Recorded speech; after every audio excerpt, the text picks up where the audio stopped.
Hello everyone! So karon magluto tag dipoki sa duha day ka pack, so mo na siyang sulod niya. So sa isa ka pack daghan kayo siya sulod na siya duha ka cheese powder kana siya. Diba perfect kayo siya kay duha na siya ka cheese powder. So creamy na siya. Mo na iyang sulod kana. Then ang imuha lang butangan lang mo siya water na may instruction sa likod ato niya.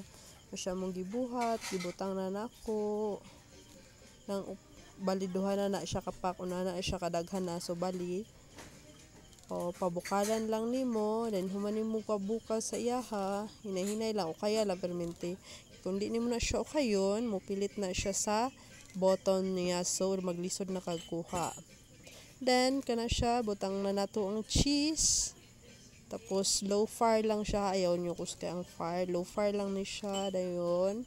Nagibutang na namo ang upat kapak na cheese. Na siya taktak na to kay sayang. Natarungo na tog tanggal nga walay mabilin. Na siya ka. O, di ba daghan kayo siya ang cheese powder niyo so nakita nyo daghan kayo siya. And pagkahuman anak niya, mahala na siyang ukay-ukayon na siya. Hantod makuan na siya kanang ma-creamy na siya, mulapot na siya. Wala to nimo ayaw di nimo siya undangan jud og kanang ukay-ukay kay para dili siya mo pilit. Na pagkadugayan mauna na siya o di ba creamy na kayo na siya. So akong gibuhat pud ani kay giada na ko nig cheese ang amo. Amo lang to. Thank you sa pagtan-aw.